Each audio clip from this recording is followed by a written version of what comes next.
Aujourd'hui, on fait la revue de la statue de Din Djarin et Grogu sur son swoop bike de Gentle Giant Limited.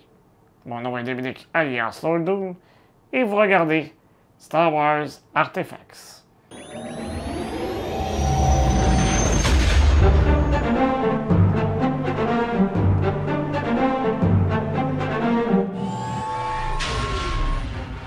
Cette statue fait partie de la première collection de Gentle Giant Limited. Elle est dispo depuis la mi-2024 pour 400 $ US. Au moment de tourner cette revue, elle est encore en vente sur le site web de l'entreprise. Comme c'est souvent le cas avec cette série, c'est une édition limitée à 1000 exemplaires. Êtes-vous prêts? Allez, Chewie, on va la gomme! La boîte est énorme. Elle fait 56 cm de large, 35,5 cm de haut et 16 cm de profondeur. Comme toujours avec les statues de Gentle Giant, on retrouve à l'avant une image de la statue, son nom et son échelle. Fait cocasse, la boîte indique The Mandalorian on Swoop Bike, mais sur le site de Gentle Giant, elle est listée sous Din Djarin and Grogu on Speeder Bike.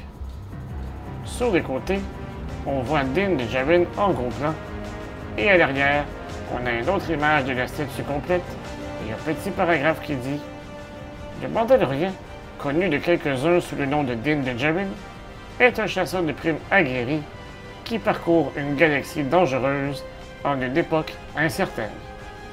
Enfant mystérieux traqué par des chasseurs de primes au service des intérêts impériaux, Grogu l'orphelin a trouvé protection auprès du Mandalorien Din Djarin. Grâce à leurs aventures et leurs voyages à travers la galaxie, le jeune Grogu développe des capacités remarquables.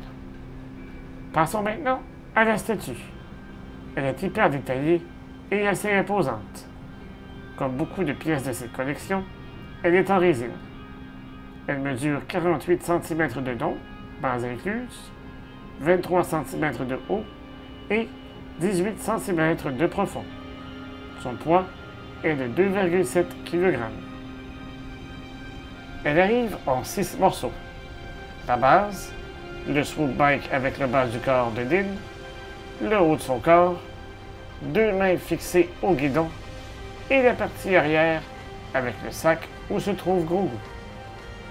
Procédons au montage en commençant par la base qui représente le sol de Tatooine avec du sable et des roches.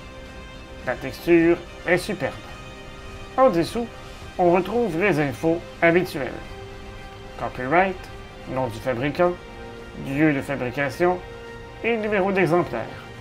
Ici, on a le numéro 697. On ajoute ensuite le swoop bike avec le bas du corps de Din. Attention à l'opposant, puisque tout le poids de la statue repose sur son pied droit. Le speeder est vraiment génial. On voit bien le moteur et les détails de la carrosserie. Sur le côté droit, il y a un repose-pied et juste au-dessus, son Amban Face Pulse Rifle y est accroché. La peinture est impeccable, avec un effet bleuté sur la pointe du canon pour simuler l'usure due à la chaleur. L'avant du swoop bike est tout aussi bien travaillé, avec un effet vieilli. J'adore les petites vis apparentes qui rendent le tout super réaliste. Le bas du corps de Din est fidèle à ce qu'on attend de Gentle Giant. Salissure, usure, peinture abîmée, tout y est. Sur sa hanche droite, son blaster IB-94 est bien rangé dans son étui. Sur sa jambe, on voit plusieurs munitions.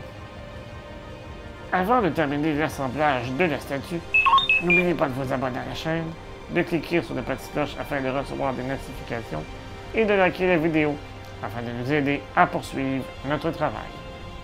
Vous pouvez également nous suivre sur les principaux médias sociaux à SW Artifacts. Lorsque nous aurons atteint 2000 abonnés sur la chaîne YouTube, 2 d'entre vous auront la chance de gagner un de ces 2 demi-bustes de la série Legends in 3 Dimensions, offert par Gentle Giant Limited. Nous avons presque atteint notre objectif, alors dépêchez-vous. Ajoutons maintenant le haut du corps de Dean qui tient en place grâce à un aimant. Le Beskar est superbe avec une finition soignée. Ses brassards sont bien détaillés. À droite, il y a un lance-corde et un lance-flamme, et à gauche, les oiseaux siffleurs. À sa taille, il porte une ceinture avec des munitions, une pochette et 2 grenades Grav Charge. Près du genou gauche, il y a une autre petite poche de rangement. Il porte aussi une ceinture en bandoulière avec les munitions de son handband rifle. Sa cape est bien texturisée, avec un effet usé et troué. Son jetpack est bien sculpté, avec des détails précis sur chaque composant. Ensuite, on fixe les 2 mains sur le guidon. Il y a quelques traces de rouille et du câblage apparent. Les mains et la base du guidon tiennent grâce à des aimants. Enfin, on termine avec la partie arrière où sont attachés 2 sacs. Dans celui de droite, on retrouve Grogu qui s'accroche fermement, les oreilles au vent. Le sac est hyper détaillé avec des attaches et des boucles dorées pour les sangles. De l'autre côté, un sac fermé, tout aussi bien travaillé. Chaque statue de cette série est accompagnée d'un certificat d'authenticité avec, encore une fois, le numéro de la pièce. Cette statue de Din Djarin et Grogu est juste incroyable. Bon, à 400 $ US, ce n'est clairement pas donné, et c'est même la statue la plus chère que nous avons eu l'occasion d'analyser. Mais, si vous avez le budget, vous ne serez pas déçus. Elle pourrait bien devenir la pièce maîtresse de votre collection. Un grand merci à Gentle Giant Limited pour nous avoir envoyé cette statue à des fins de revue. Et vous, que pensez-vous de Din Djarin et Grogu sur le Swoop Bike? Êtes-vous également impressionné par la qualité de cette statue? Dites-le moi dans les commentaires. Si cette vidéo vous a plu, pensez à nous soutenir avec un merci ou super thanks. Ça nous aide à vous proposer toujours plus de contenu. On se retrouve bientôt pour une autre revue. Et d'ici là, je vous dis à bientôt et que la force soit avec vous à tout jamais.